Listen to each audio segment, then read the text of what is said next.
Para a gente dar início aqui, né?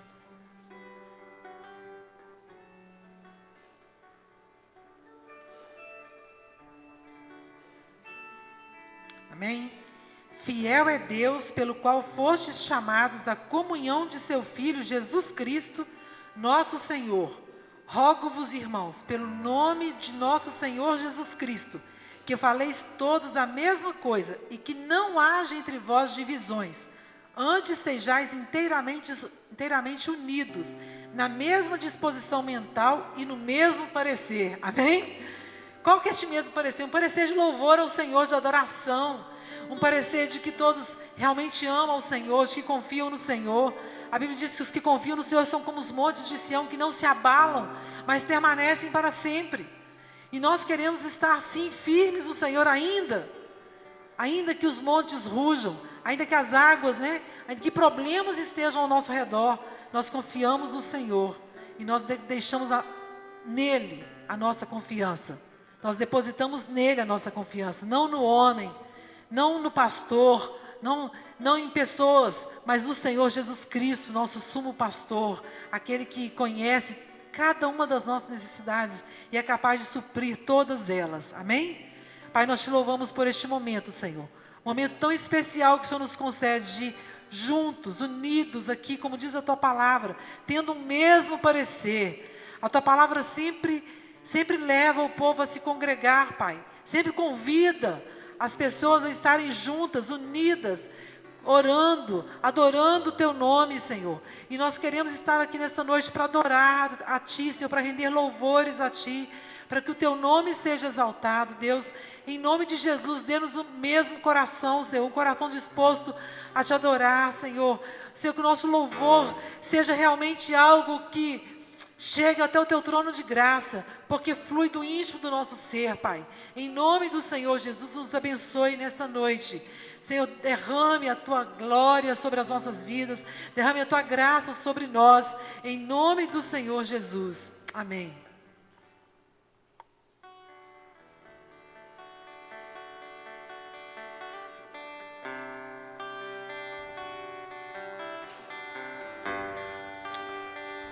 Pai, nós sabemos que o Senhor está aqui entre nós, Deus.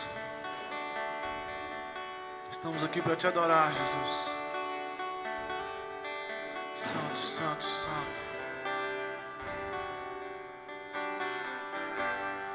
Feche seus olhos e adore ao seu Deus. Sei que estás aqui. Posso sentir o seu calor.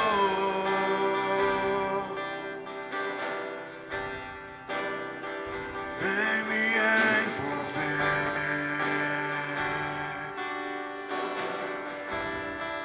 nos constranger com teu amor.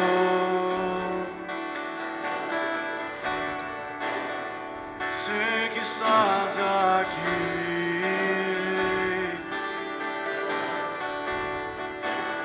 Sentir o seu calor.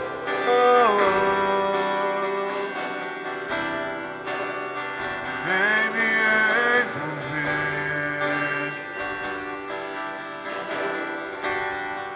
nos constranger com teu amor.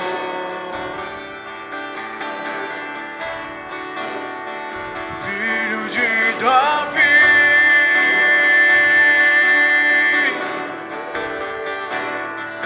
compaixão de mim.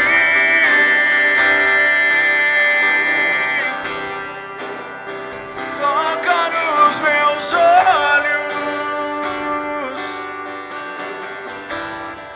faz as escamas caírem.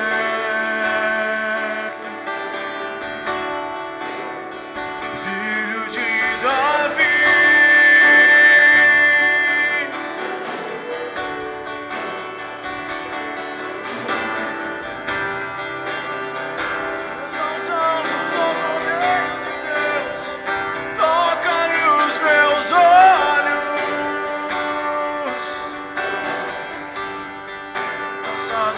Come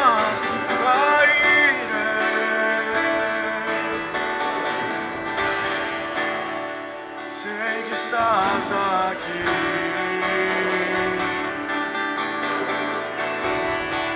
Posso sentir o seu calor.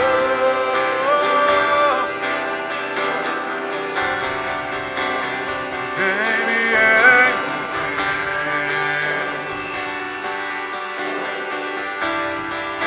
Se acender com teu amor. Eu sei que estás aqui.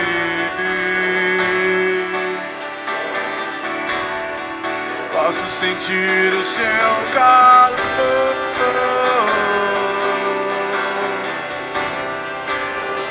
Toca em viver. Come de nós. Posso acender com teu amor.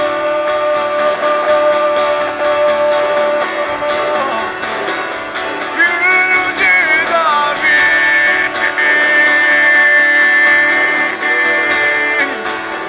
Tem compaixão de mim.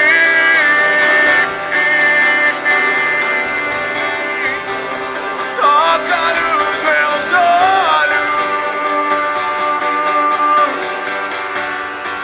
As escamas cairem.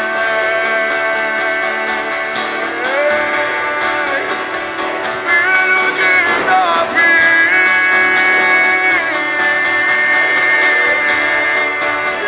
Tem compaixão de mim.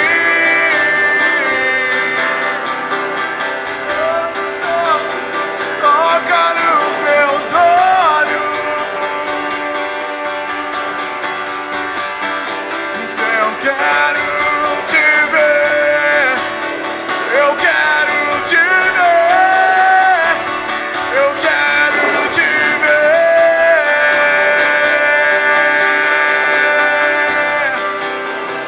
Toca nos meus olhos.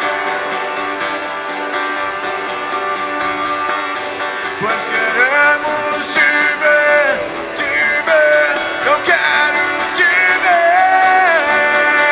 Eu quero te ver.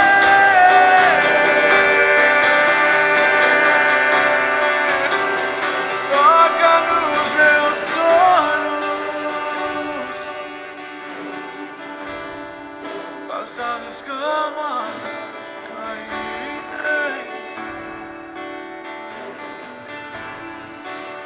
Pois queremos te ver como o Senhor é, Pai.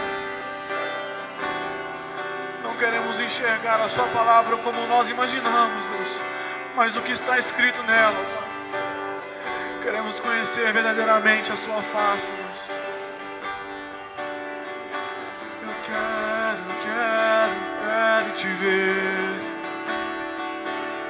Eu quero te ver. Eu quero te ver.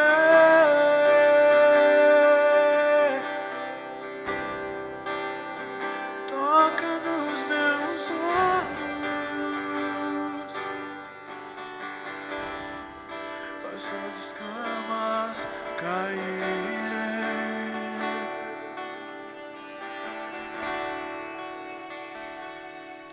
Aleluia.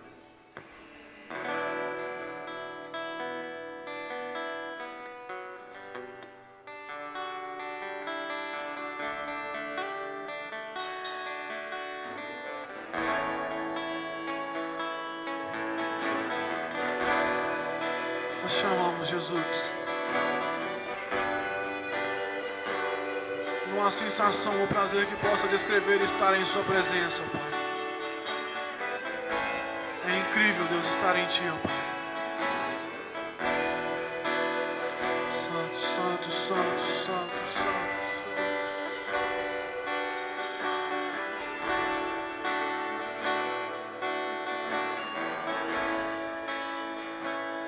Eu não conheço outra canção que descreva em perfeição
perfeição.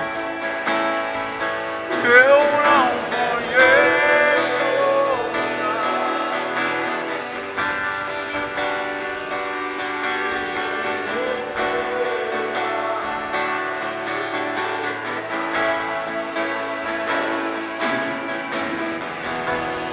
Santo, Santo, Deus poderoso.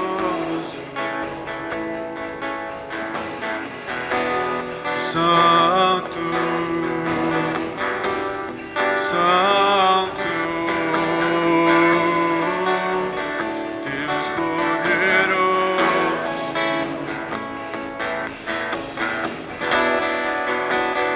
Deus poderoso,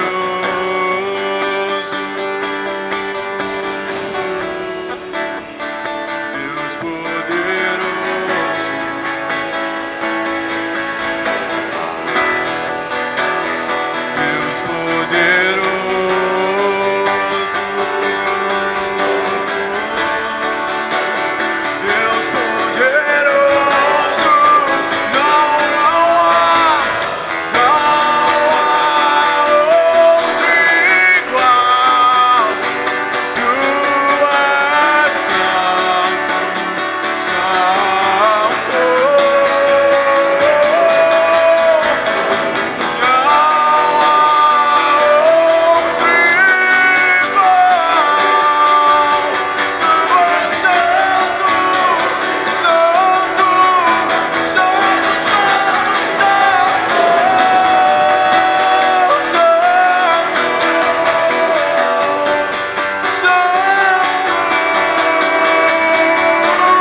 santidade e alegria com Ele. Santo, santo, santo, Pai. Obrigado por nos ensinar todos os dias, Jesus, quem Tu és.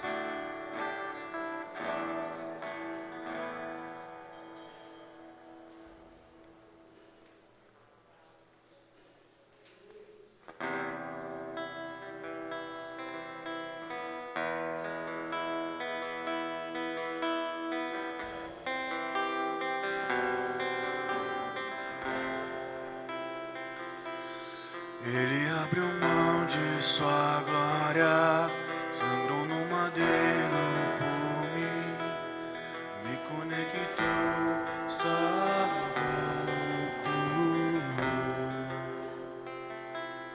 Ele me deu um destino, uma capa e um pouco de vinho. dê unção, cajado e pão. Pôs um anel em meu dedo e me tirou o medo. Novas sandálias pra suportar o ide. Pôs um anel em meu dedo e me tirou o medo. Novas sandálias e disse: vai.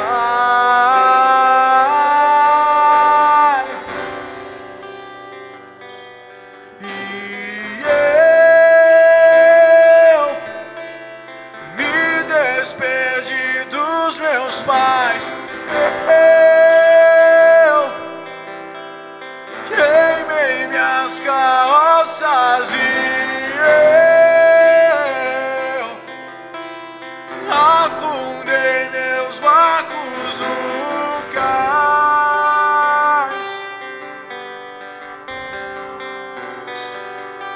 E eu me despedi dos meus pais.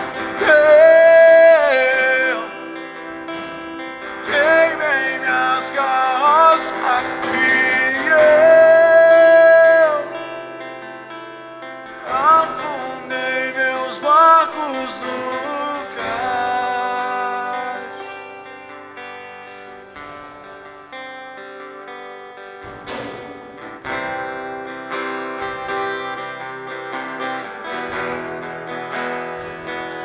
Ele me deu unção, cajado e pão. Pôs um anel em meu dedo e me tirou o medo. Novas sandálias pra suportar o ide. Pôs um anel em meu dedo e me tirou o medo. Novas sandálias e disse: vai.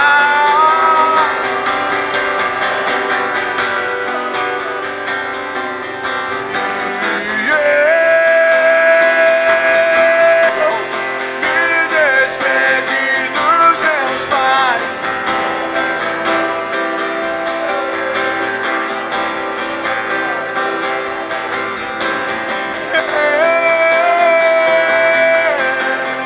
Afundei meus barcos no cais.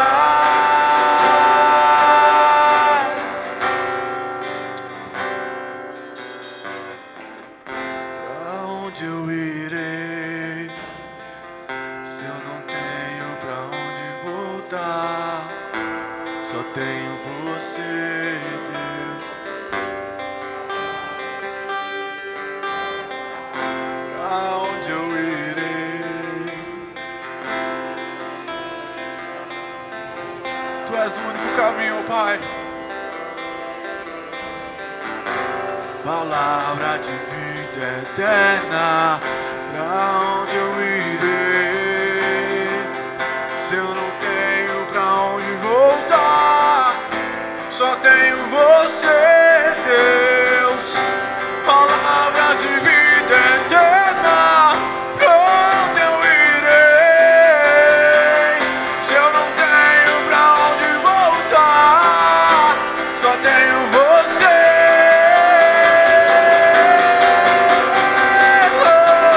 Sou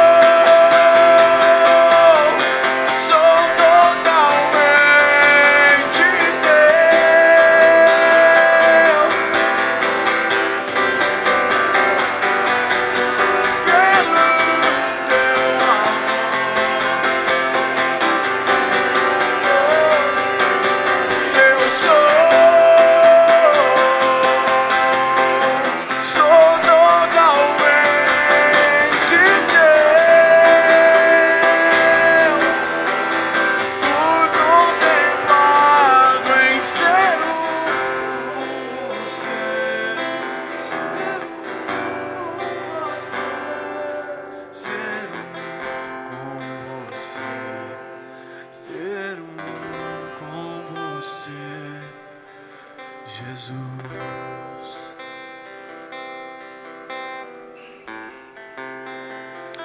Pai, muito obrigado pelo seu sacrifício naquela cruz por nós, Deus. Obrigado, Jesus. Amém. Os irmãos que tiverem entregue os dízimos e ofertas, pode adorar ao Senhor e louvar ao Senhor. Amém.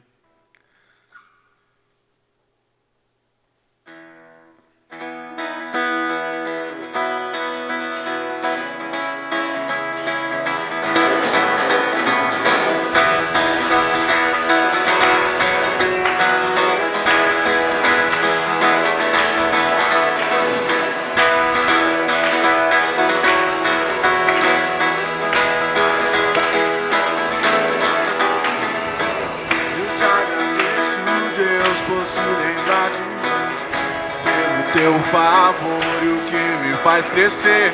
Eu vivo pela fé e não vacilo. Eu não paro, eu não desisto. Eu sou de Deus, eu sou de Cristo.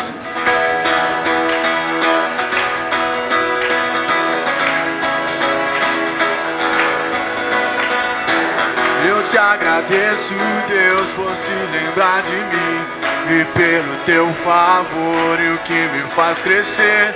Eu vivo pela fé e não vacilo. Eu não paro, eu não desisto. Eu sou de Deus, eu sou de Cristo. Você mudou a minha história e fez o que ninguém podia imaginar. Você acreditou e isso é tudo. Só vivo pra você. Não sou do mundo, não.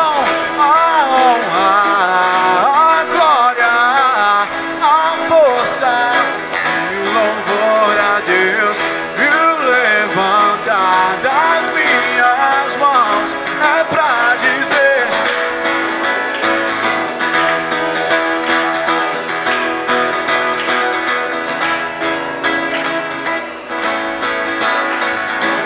Eu te agradeço, Deus, que no deserto não me deixou morrer e nem desanimar. E como aquela mãe que não desiste, você não se esqueceu, você insiste. Você mudou a minha história e fez o que ninguém podia imaginar. Você acreditou, isso é tudo. Só vivo pra você, não sou do mundo, não. A glória, a força, o louvor a Deus e o levantar das minhas mãos é pra dizer. A glória, a força, o louvor a Deus e o levantar das minhas mãos é pra dizer que é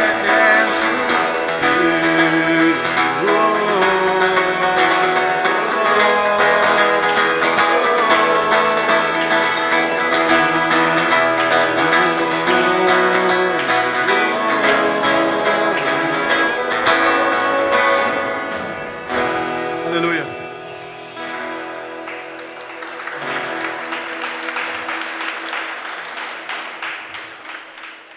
Deus, muito obrigado por este período de louvores que tivemos aqui, para engrandecer o seu nome, para adorarmos ao Senhor, Deus. Te peço, Senhor, venha estar abençoando os dízimos e as ofertas, ó Pai. Receba-os com um sacrifício suave aos seus pés, Deus. Pai, te peço que o Senhor venha estar abençoando a vida de cada um aqui nessa noite, Deus. Entregamos os nossos louvores também, ó Pai. Tudo que nós louvamos aqui foi para o Senhor, Deus. Foi para honrar o Senhor e engrandecer o seu nome, Deus. Pai, que o Senhor possa encher o nosso coração agora da sua palavra. Que o seu Espírito Santo venha quebrar o nosso coração para recebermos a sua palavra. E que o seu Espírito Santo venha falar através da boca do Lucas, Deus. Que ele venha ser cheio e usado por ti, ó Pai. No nome de Jesus. Amém.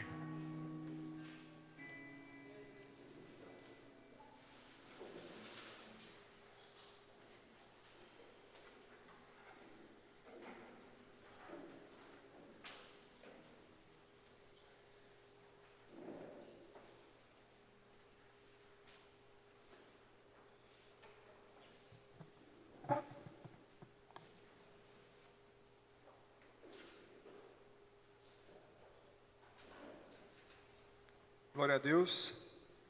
Cumprimento a amada igreja com a paz do Senhor.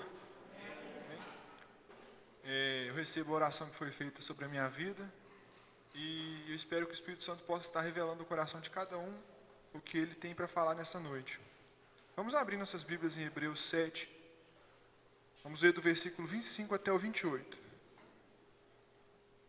Hebreus 7, 25 ao 28.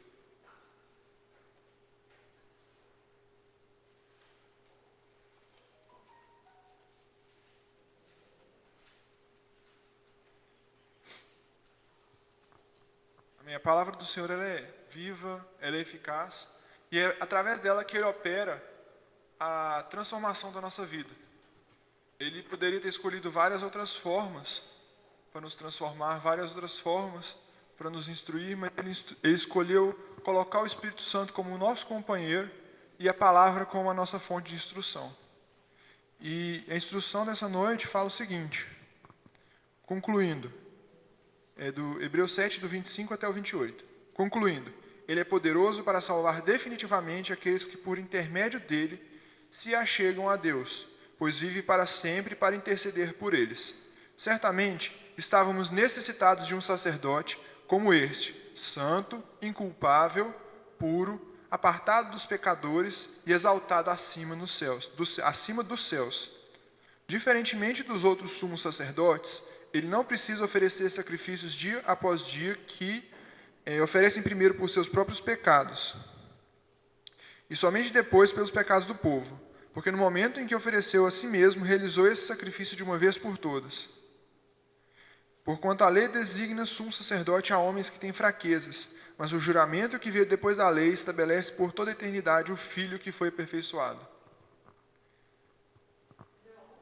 Hebreus 7, do 25 ao 28. O texto de Hebreus todo, ele tem esse contraste da nova com a velha aliança. Afinal, ele foi escrito tendo como alvo os judeus, os hebreus, né? E esse era um grande problema da época, porque eles iam continuar servindo ao mesmo Deus, iam continuar adorando ao mesmo Pai, mas agora ia ter toda uma revisão daquilo que eles entenderam. Porque eles não estavam vivendo na antiga aliança mais. Estavam vivendo na nova aliança. Não era mais o sangue de cordeiro que ia levá-los à purificação, mas o sangue do cordeiro. Não era mais vários sumos sacerdotes que iriam oferecer sacrifício por eles, mas um sumo sacerdote que ofereceu uma vez um sacrifício para que eles pudessem entrar no descanso do Pai. No sábado do Pai, né? Sábado e descanso, a mesma coisa. Então, você vê esses paralelos e você vê por que Jesus batia tanto de frente com os fariseus, que eram os mestres da lei da época. Por quê? Porque eles não entendiam a Escritura como ela foi feita para ser entendida. E por que eles não conseguiam absorver isso? Porque eles não tinham o Espírito Santo ensinando eles. Então, as discussões deles não eram tipo que o primeiro mandamento e o mais importante de todos é amar a Deus sobre todas as coisas. Mas as discussões dele eram o quanto de trabalho, por exemplo, que eles não poderiam fazer no sábado. Isso era um problema, dividir eles. As discussões não se dividiam, tipo, se Deus ele nos ama por quem nós somos e quer salvar a gente. E sim, se a gente vai ressuscitar ou não vai ressuscitar. Então, eles foram pelo caminho humano e entenderam de forma diferente a Bíblia. Entenderam de forma muito literal a palavra. Né? Eles esperavam o Messias, e muitos judeus até hoje esperam o Messias, que viesse libertar ele do jugo da escravidão e colocar o Israel sobre todas as nações, reinando. E não foi isso que Jesus veio para fazer. Então, inclusive, ele falou com os fariseus, vocês erram porque vocês não conhecem as Escrituras. Jesus não estava Jesus nunca pecou, ele não ia falar essa mentira. Os fariseus conheciam a Escritura. Eles decoravam as Escrituras. Eles decoravam o Talmud. Eles decoravam, até hoje decoram, né? Os judeus decoram, os que estudam, os estudiosos, os mestres decoram 100% ali daquilo ali. Se você for discutir com ele, ele vai te falar onde está tudo certinho. Não tem, eles sabem de cor, mas eles não conhecem. Isso me lembra um pouco da parábola do filho pródigo, que os dois filhos erraram na forma de se aproximar do pai. Mas o filho que mais errou, no meu ponto de vista, foi o filho mais velho que ficou em casa. Porque ele pelo menos ele quis expressar para o pai, não, eu quero viver como seu escravo, como seu trabalhador diário. Mas o filho mais velho, ele viveu como escravo do pai, dentro da casa do pai, por anos. Ele viveu, ele falou com o pai, chegou a falar com o pai, nem um cabrito você teve coragem de me dar para eu comemorar com os meus amigos. E por que isso? Porque ele se colocou na posição de escravo, porque ele não conhecia o pai de verdade. Então a gente tem esses contrastes. E o Senhor me trouxe durante a semana a pensar, será que eu não penso muito literalmente ou de forma enganosa quanto a conceitos básicos? Porque se você voltar no começo de Hebreus, o autor fala que ele queria entrar em conceitos mais aprofundados, porém ele teria que voltar a conceitos básicos e primários ao leite espiritual. Porque eles eram... não sei se estou confundindo de Hebreus com de Coríntios, ou com Paulo falando nos Coríntios, mas eles precisavam de novo do leite espiritual. Às vezes a gente tem que voltar e rever os nossos conceitos, né? Aquela música, quero voltar ao primeiro amor, quero rever meus conceitos e valores. Porque se um conceito nosso como redenção, como pecado, ou como o próprio conceito de conhecimento da vontade de Deus estiver errado, foi triste para a gente. A gente vai receber aquela frase fatídica do Senhor. A gente vai falar, Senhor, eu fiz muitas coisas no teu nome, eu cantava lá na frente da igreja, eu pregava, eu evangelizava, eu dava sopa para os mendigos, eu curei as pessoas no teu nome, eu fui nos presídios, aí ele vai virar, aparta-se de mim porque eu não te conheço.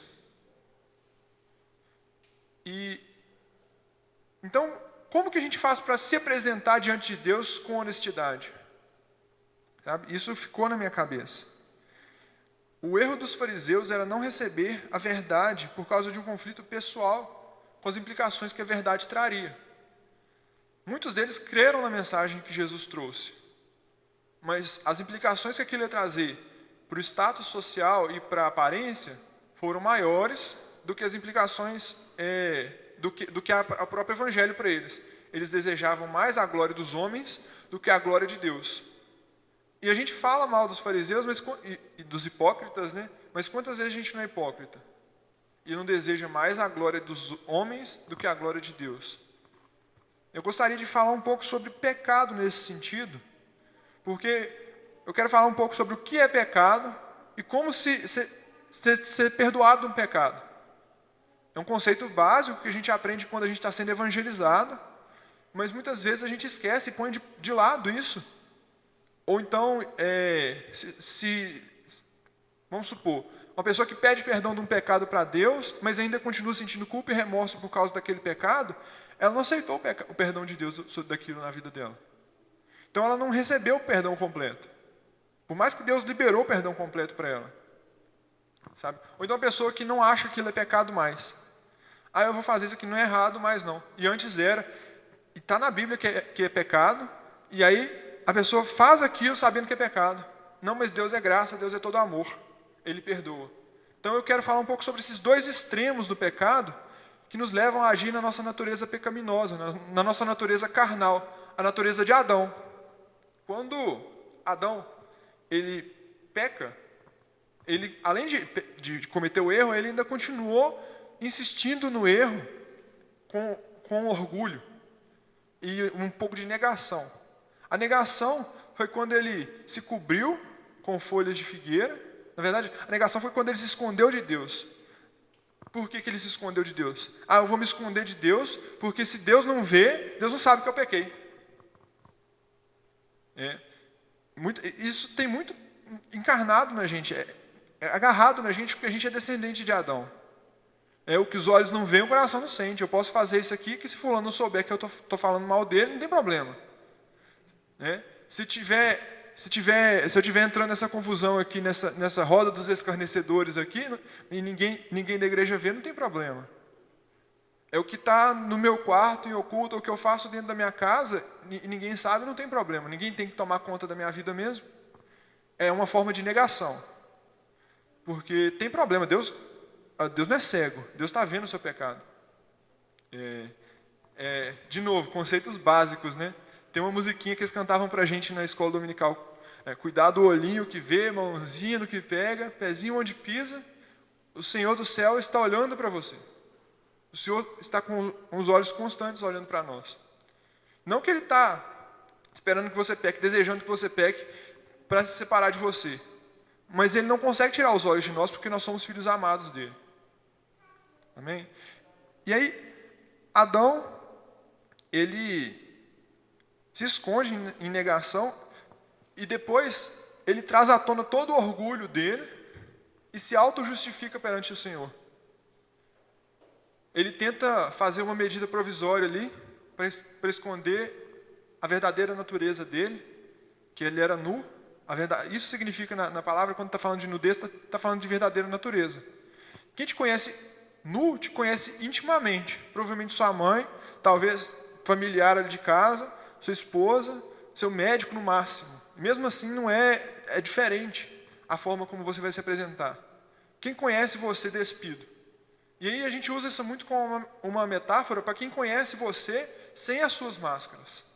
Quando a gente se chega perante o Senhor, a gente não pode chegar portando folhas de figueira, colocando uma máscara temporária para cobrir a nossa nudez. Porque isso desagrada ao Senhor. Isso voltando naquele texto que eu falei mais cedo, é aquele de falar, Deus, eu fiz isso, eu fiz aquilo, eu fiz várias coisas para o Senhor, mas isso tudo são folhas. E o Senhor vai olhar para aquilo e falar, você não é essas folhas, não. Eu não conheço isso aqui, não. Eu não criei isso aqui, não. Eu não criei folha, não. Eu criei um filho. E aí, ele vai lá, aparta de mim, porque você não se apresentou para mim como você é realmente. Com suas falhas, com seus problemas, com as suas dificuldades. Às vezes até dificuldade de falar, né? Às vezes a gente tem problema para conversar, tem dificuldade de expressar a fala, e aí a gente chega com uma oração pronta diante do Senhor, um discurso pronto já que a gente aprendeu, para poder facilitar a gente conversar com Ele. Mas Deus, Ele não quer ver um discurso pronto, Ele quer ver o que você tem para falar de verdade.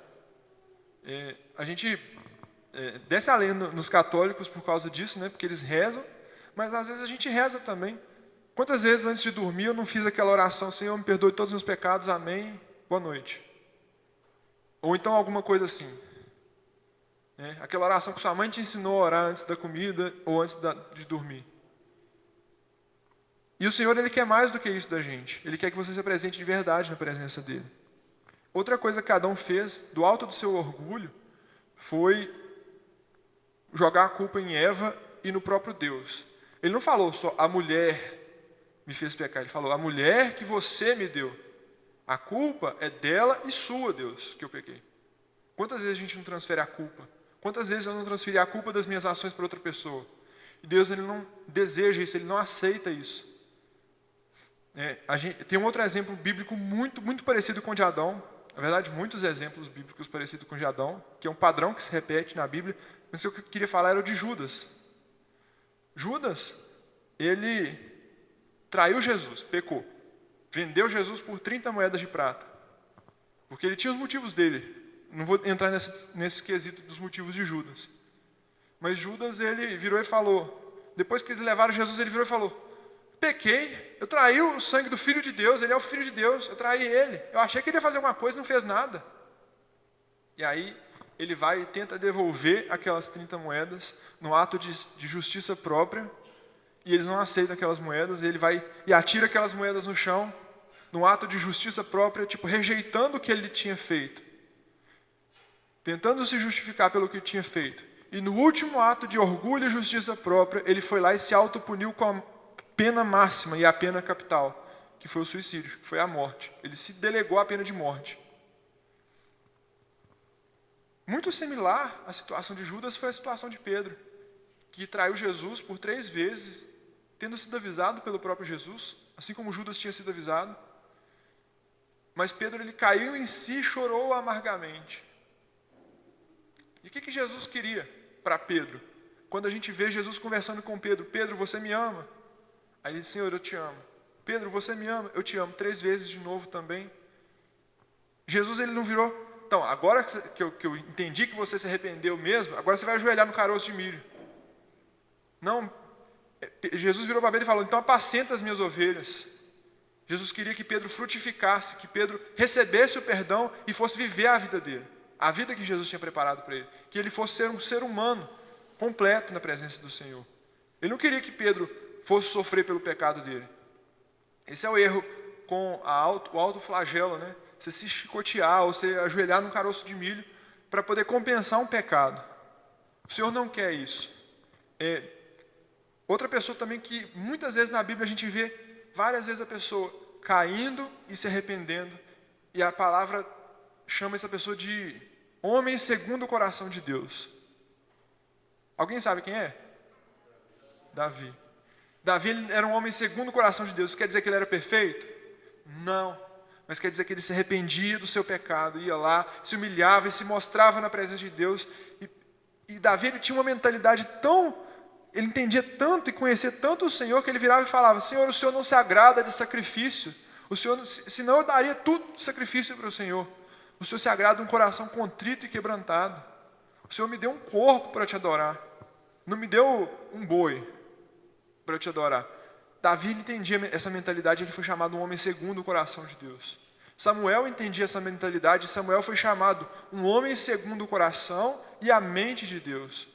Samuel virou para Saul numa certa ocasião, que Saul poupou um rei e poupou todo o rebanho daquele rei, que Samuel tinha ordenado a ele que matasse, que o Senhor tinha ordenado por intermédio de Samuel que ele matasse.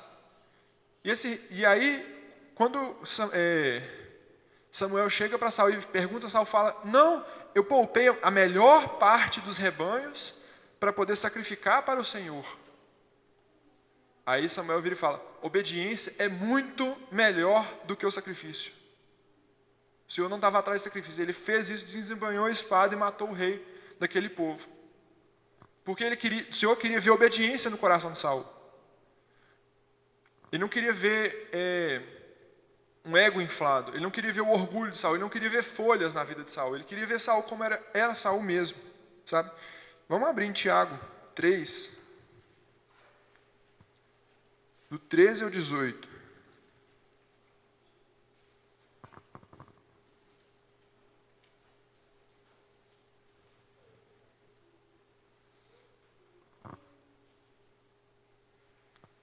Tiago 3, do 13 ao 18. Quem dentre vós é sábio e tem verdadeiro entendimento, que o demonstre por seu bom proceder cotidiano, mediante as obras praticadas com humildade que tem origem na sabedoria. No entanto, se abrigas em vosso coração inveja, amargura e ambição egoísta, não vos orgulheis disso, nem procureis negar a verdade. Porquanto esse tipo de sabedoria não vem dos céus, mas é terreno, não é celestial, mas é demoníaca. Pois onde existe inveja e rivalidade, aí há confusão e todo tipo de atitudes maléficas. Porém, a sabedoria vem do alto. A sabedoria que vem do alto é, antes de tudo, pura, repleta de misericórdia e bons frutos, imparcial e sem hipocrisia. Ora, a justiça é a colheita produzida por aqueles que semeiam a paz. Esse texto, principalmente o versículo 14, fala muito comigo. Ele fala para a gente não se orgulhar disso e procurar negar a verdade. Disso o quê? Da inveja, da amargura, da ambição egoísta, ou seja, da sabedoria mundana. Não se orgulha dessa sabedoria, mas também não procura negar isso. Às vezes você fala: ter inveja é pecado, e aí você vai ter inveja no coração. Aí você vira: não tem inveja não. Como que você vai ser perdoado? Como que eu vou ser perdoado de um pecado que eu não admito? Ou então você vira e fala: eu tenho inveja, mas eu tenho o direito de ter inveja. Você dá um desculpa. Aí você vê outra pessoa fazendo, você vai, desce o cacete. Mas você pode. Eu posso, meu pecado, ele vale. O do outro não vale, o meu vale. A atitude do fariseu e do publicano. O fariseu entra no templo: Senhor, eu faço isso e aquilo, eu dou dízimo de não sei do que, não sei o que, não sou como esse homem aqui. E aponta para o homem que está lá do lado, né, tadinho? Que cobra imposto do povo e rouba o povo. Eu não sou como ele. Aí ele vai e mostra todas as folhas dele diante de Deus, né? Todas as folhas de figueira dele diante de Deus. Aí o publicano chega e fala: Senhor, tem misericórdia de mim, porque eu sou um pecador. E aí quem que Deus ouve? O publicano. Porque ele mostrou o eu verdadeiro dele para o Senhor. Ele não mostrou folha para o Senhor. Ele não fez igual a Adão, né? Ele fez... E aí você vê que Jesus ele é chamado de segundo Adão. E Jesus ele traz à tona os valores que o Senhor ama. A fragilidade. Morrer na cruz é um sinal de maldição. E Jesus transformou num sinal de força para a gente. Porque significa que você vai ser ressuscitado. O auto-sacrifício significa que você vai receber a recompensa. Bem-aventurados aqueles que choram, porque eles vão ser consolados. Bem-aventurados que têm fome e sede de justiça, porque eles serão fartos. Bem-aventurados os mansos de coração, porque eles vão herdar a terra. O poder de um crente não vem dele mesmo. Não é uma autoafirmação e um pensamento positivo que te transforma. É você reconhecer o seu estado de miséria e se colocar diante do Senhor. E se colocar em paz também, porque o Senhor ele sabe que você é imperfeito, senão Ele não tinha mandado Jesus para te salvar. Se colocar em paz diante do Senhor, com o seu estado de imperfeição e de miséria, e clamar pela misericórdia dEle. Se entristecer sim pelo pecado, mas arrepender e chorar diante dos pés do Senhor, mas receber o perdão do Senhor. Eu estava lendo um livro que fala que a culpa é um ídolo, porque ela tira o poder do Senhor da sua vida. Você foi perdoado, acabou. Para que você vai sentir culpa e remorso sobre aquilo? Você vai tirar o poder de Deus de te perdoar? Aí a gente coloca a culpa como Deus no nosso coração, a autossuficiência como Deus no nosso coração e não recebe o perdão de Deus. Sabe o que Deus reserva para a pessoa que se arrepende de verdade? Ele reserva uma nova vida, Ele reserva prosperidade, intimidade, descanso, consolo, revelação da palavra, liberdade verdadeira, paz.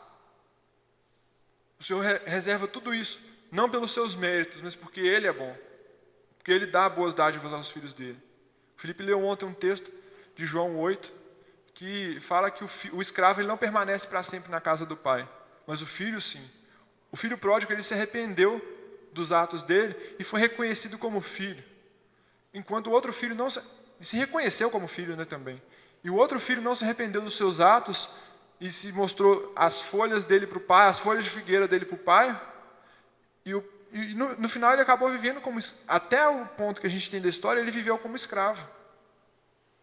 E o escravo não permanece para sempre na casa do Senhor, mas o filho permanece.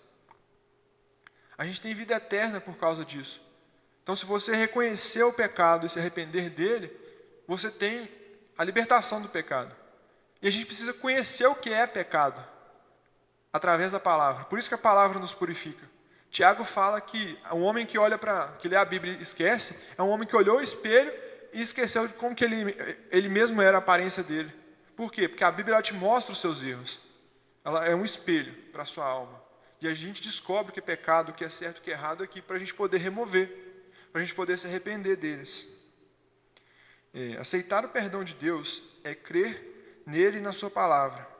Os 2 maiores mandamentos refletem as 3 pessoas que devemos amar: Deus sobre todas as coisas, o próximo e a nós mesmos. Enquanto que a gente não nos ama e rejeita o perdão e aceita a culpa, nós estamos, de certa forma, murmurando e não crendo no poder de Deus. Estamos caindo no pecado de incredulidade e de murmuração. Então, Deus tem perdão para todos nós. O Senhor tem vida para cada um de nós. Se a gente não seguir a mesma natureza de Adão, mas sim seguir no valor que Cristo trilhou. Ele é o caminho. Então, é para a gente fazer as mesmas coisas que Ele, é para a gente imitar Ele. Imitar o valor que Ele trouxe para a gente. Que isso traz libertação, traz vida.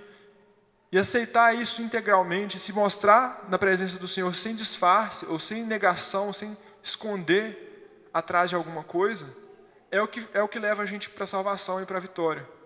E o Senhor me trouxe isso na mente.